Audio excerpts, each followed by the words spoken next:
Information is power. This one ASAP, because we've pretty much got the smoking gun on all this now.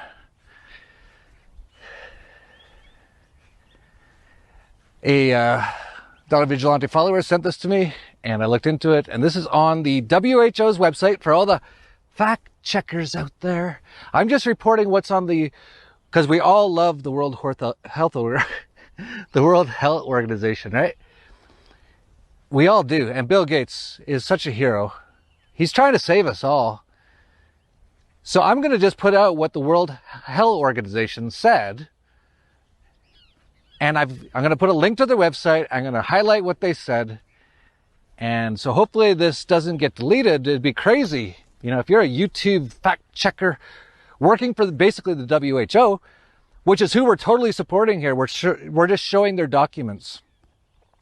And I know your YouTube CEO said that basically anything that goes against the World Health Organization will be taken down. This is like positive factual information about the World Health Organization. So try not to delete it. So here it is. This is from the World Health Organization's website. Their document is called A World at Risk.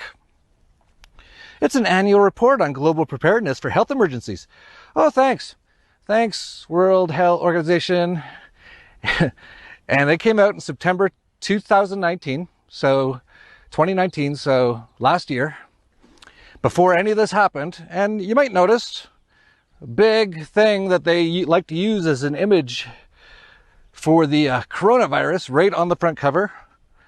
And also, very interesting, a lot of people all wearing masks. Well, you can read through the whole document. We'll have the link down below. This is all factual information, fact checkers.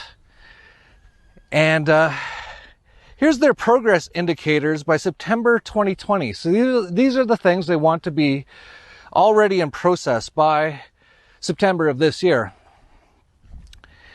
And one of the points says the United Nations, including WHO, conducts at least 2 system-wide training and simulation exercises, including one for covering the deliberate release of a lethal respiratory pathogen. An exercise.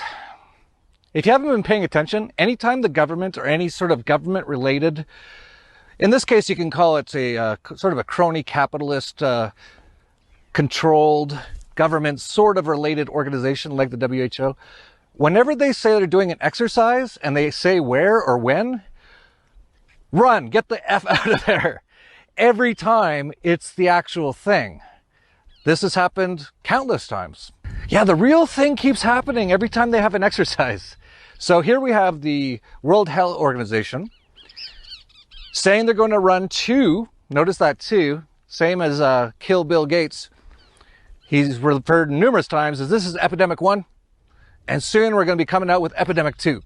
Most of the work we're going to do to be ready for Pandemic 2, I call this Pandemic 1. And it says right in the World Health Organization document that they plan to run 2 exercises during this year, as of right now, and they already have started the first one. And as we can see, it basically is an exercise. It's mostly an exercise in misinformation and propaganda, which puts out all kinds of scary stuff that gets the whole world scared, even though there isn't really an actual epidemic. A few days ago, the Health Organization had like a fundraiser, and it was all, I don't watch any of their stuff. It's all disgusting. But apparently all the world's leaders, misleaders is what they are. Everything's the opposite of what they say it is. All pledged. And it looks like they read off the exact same script, the exact same things. And then they all gave Bill Gates, Kill Bill Gates, $8 billion that wasn't theirs, actually.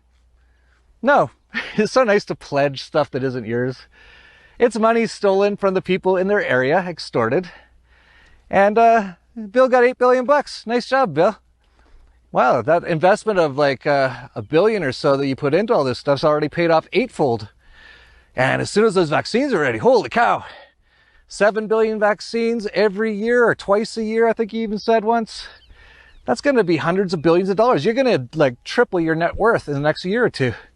Amazing, amazing little scheme you got there, Kill. So here's the pledges of the misleaders. And it's, look at them all reading off their script, the exact same thing. Better diagnostics, treatments, and a safe and effective vaccine.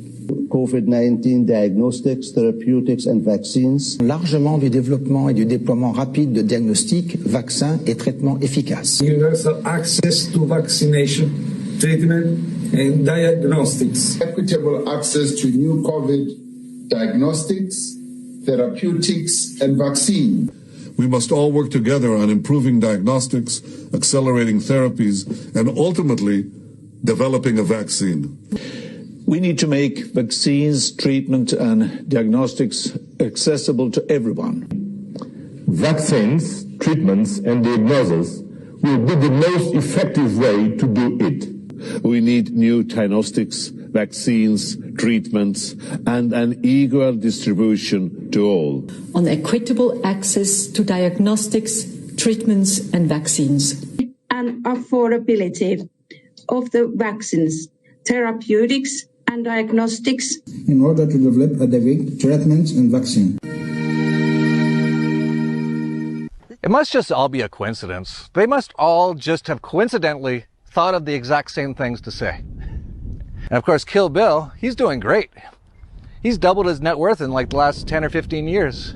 You've invested $10 billion in vaccinations over the last 2 decades, and you figured out the return on investment for that. And it kind of stunned me. Can you walk us through the math? Over a 20-to-1 return. So if you just look at the economic benefits, that's a pretty strong number compared to anything else. I think the numbers that you ran through were if you had put that money into an S&P 500 and reinvested the dividends, you'd come up with something like $17 billion, but you think it's $200 billion. Here, yeah. Even during this whole thing, his net worth went up. It basically just went up another $8 billion with those pledges from you that were stolen from you, that were given to Kill Bill as they read the script given to them by Bill Gates.